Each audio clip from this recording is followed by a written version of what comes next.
मैं वर्तमान में फिर से लौट आता हूं। वर्तमान में मेरा आपसे सवाल ये होगा कि बार बार इस पूरे चुनाव में सिंधिया जी ये ओबीसी कार्ड कांग्रेस की ओर से खेला जा रहा है। राहुल गांधी कहते हैं कि 3 सेक्रेटरी हैं जो कि ओबीसी समुदाय से हम जाति जनगणना कराएंगे। अभिषेक जिस पार्टी ने ओबीसी कमीशन का विरोध किया, जिस पार्टी ने मंडल कमीशन का वीपी सिंह जी के समय में विरोध किया, जिस पार्टी ने ओबीसी आरक्षण कभी दिया नहीं, सोचा भी नहीं, सपना भी नहीं देखा, आज चुनावी पर्यटन के आधार पर जैसे मंदिर पर्यटन किया जा रहा है, वैसे ही अब ओबीसी पर्यटन किया जा रहा है। और क्या मान सम्मान इनकी ओबीसी के प्रति है वो स्पष्ट हो गया जब इनका I.N.D.I.A गठबंधन मध्य प्रदेश में 7-8 सीट में भी गठबंधन समाजवादी के साथ नहीं कर पाए। और जब आप जैसे प्रजातंत्र के चौथे स्तंभ ने प्रश्न किया कमलनाथ जी से अखिलेश यादव जी के बारे में, तो उन्होंने कहा अखिलेश भखिलेश की बात मुझसे मत करो। ये कांग्रेस का असली चेहरा है पिछड़े वर्ग के प्रति। अखिलेश हमारे गठबंधन के घटित दल नहीं है, लेकिन आज भी मैं मानता हूं वे पिछड़े वर्ग के बड़े नेता है देश में, मुलायम सिंह जी के लड़के हैं। उनका मान सम्मान रखना हर व्यक्ति की जिम्मेदारी होती है। और अगर कांग्रेस इस तरीके से उनकी बात कर रही है तो आप समझ लो कि नेता और पिछड़े वर्ग के नेता की ये अगर कलंक लगाया जा रहा है और बेइज्जत किया जा रहा है, तो नॉर्मल ओबीसी वर्ग के साथ क्या करेगी कांग्रेस? जब चुनाव आता है मंदिरों में भागना शुरू करते हैं, आरती करना शुरू करते हैं।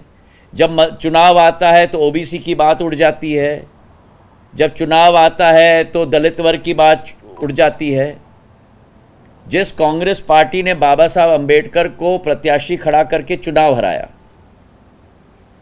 जिस प्रत्याशी ने चुनाव हराया उसको पद्मश्री दे दिया,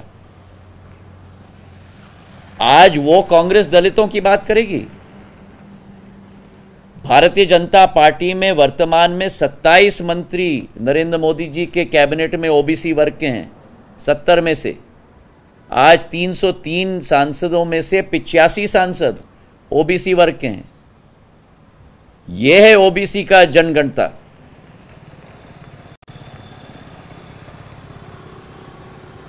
एक आपने अभी बात करते करते सिंधिया जी मैं ध्यान से सुन रहा था, और आप जब भी बात कर रहे हैं मुझे आपकी बात से ही एक नया विषय मिल जा रहा है। अभी आपने ये कह दिया कि ये जो हिंदू की बात चुनाव के समय करते हैं, मुझे कमलनाथ जी की याद आई है। वो पूरे मैं एमपी में देख रहा हूँ, वो हनुमान जी की भक्ति, श्रीलंका तक में मंदिर बनवाने की बात हो रही है, माता सीता का मंदिर बनवाना, हनुमान चालीसा का जाप करना। क्या कांग्रेस का कुछ सॉफ्ट हिंदुत्व का चेहरा आप देख रहे हैं? क्या कांग्रेस बदल रही है? जो पहले आप लोग कहते थे और जो आज की कांग्रेस है उसमें कुछ अंतर नजर आ रहा है? कांग्रेस पार्टी को देश की जनता और मध्य प्रदेश की जनता अच्छी तरह से जान चुकी है। ये जो ओबीसी का मुद्दा, सॉफ्ट हिंदुत्व का मुद्दा, 5G, ये 5 गारंटी नहीं है। जिस पार्टी ने 2G का घोटाला किया वो अब मध्य प्रदेश में 5 गारंटी नहीं लेकिन 5 घोटालाओं की गारंटी करेगी।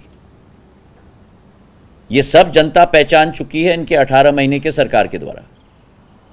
किसान का ऋण माफ नहीं, बेरोजगार भत्ता नहीं, हमारे अतिथि शिक्षकों का नियमितीकरण नहीं, एक वादा पूरा नहीं किया। और 18 महीने में आपको बता दूं बहुत लंबा समय होता है। 18 महीने में मतलब आप समझ लीजिए कि आपका आधा कार्यकाल निकल गया है, क्योंकि 4 साल के बाद कोई सरकार कुछ काम नहीं कर सकती, अगले चुनाव के लिए तैयारी करनी पड़ती है।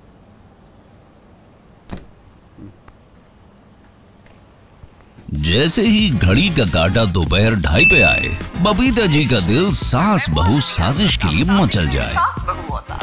और ये है इनकी बहू, पूरे दिन ऑफिस की टेंशन हो जाए गॉन जब ये करें अपना फेवरेट शो फ्री टाइम पे on.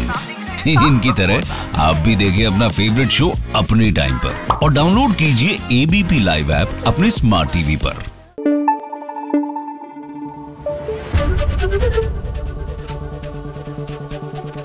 Thank you. ABP news आपको रखे आगे।